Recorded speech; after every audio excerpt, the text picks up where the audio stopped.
For what happened back then. But I agree with you, that was back then. Let's move forward. Let's move on past that, and let's not change history and try to change what happened. Yeah, I completely agree. Douglas, the problem is we've forgotten how to be genuinely proud of our great countries, both America and the United Kingdom, two of the greatest countries in the world. It's almost like every day now, somebody somewhere, normally on the left, the woke left, is queuing up to find a reason to hate the countries and their histories. Well, it's a kind of grievance competition. Your guest earlier just tried to engage in it. I don't know what hurt she believes she's had from slavery. All of this was addressed 2 centuries ago. Everything has consequences. All history has consequences and ramifications.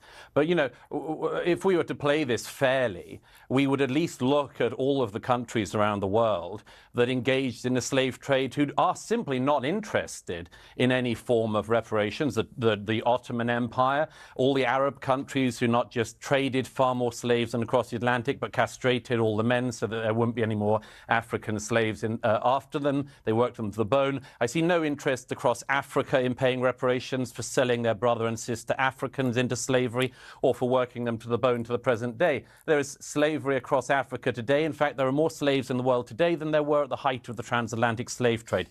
So some of us are simply a bit bored of hearing people ripping at closed wounds and then crying about their hurt or their presumed hurt, because everybody could do this. 1 million Europeans were stolen by North Africans over the course of decades of the North African Barbary pirate slave trade. Where would you end if you did that? The answer is you couldn't end, because nobody is alive who has actually suffered the hurt, and nobody is alive who did the wrong. And I'd make one other point, if I may. It's always the countries that people want to come to who are put through this struggle session.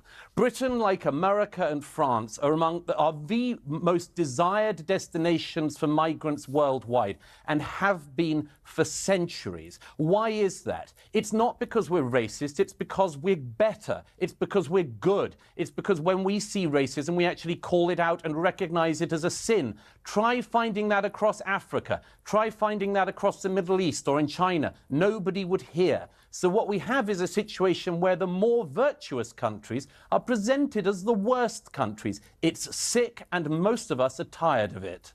I am. That was one hell of a speech Douglas Murray just delivered. So many points he made. It's true, you rarely hear about African nations apologizing or wanting to actually give back reparations to African Americans, where we all know it was African slave owners that sold these slaves to Europeans, that sold them to the British. It takes two to tango. It wasn't just a one-man thing. It's not like the Europeans just showed up in boats and just snatched these slaves. No, there was negotiations. The African leaders, they saw all the trinkets, they saw the boats, they saw the weaponry, they thought in their minds, damn, I need me some of that. So they decided to exchange these slaves for these bloody trinkets and whatnot. If British are gonna apologize for slavery, then let's be honest, Africans have to apologize too. It wasn't just a one-man thing at all. Bravo to Douglas Murray. He went in, dropped many, many points. Everyone was silent listening to that. Presented as the worst countries. It's sick, and most of us are tired of it. Thank you, Douglas. I am so sorry that Douglas is bored by the pain that has come from That's not what he said. Through slavery. He didn't say. But what you're doing there, yeah, but hang on, Paula. Paula, you're being very disingenuous. That's not what he said. I am. The viewers aren't stupid. They know exactly what he said. He's not saying he's bored by the pain. He's saying, and I think it's a perfectly valid point, the pain that people who are alive today are claiming they're suffering for what happened 200 or 300 years is not a real pain. They're not the ones who suffered what was going on 200 or 300 years ago.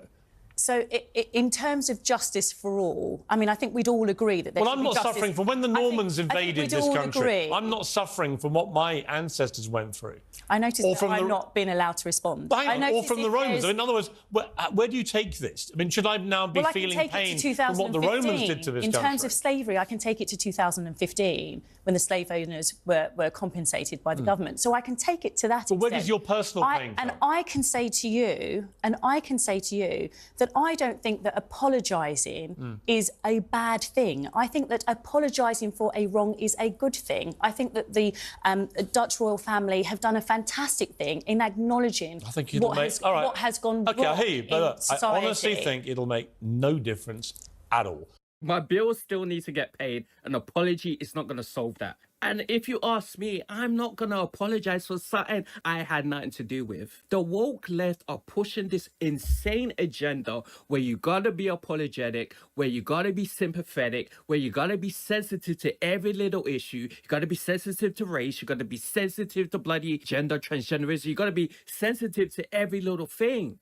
We've become softer as a species. We've become weaker as a species. We need to just get on with it. That's what life is. Pretty much every race on this planet has been enslaved. You can't apologize to every different type of person on this planet for crimes that were committed in the past. It's impossible. And shout out to Paula. Do like her. Very well spoken, very intelligent woman. But in this particular case, I gotta say, I disagree with a few of her points. But anyway, guys, I hope you enjoyed this reaction. Make sure you like, comment, subscribe, all that good stuff. And I'll see you later.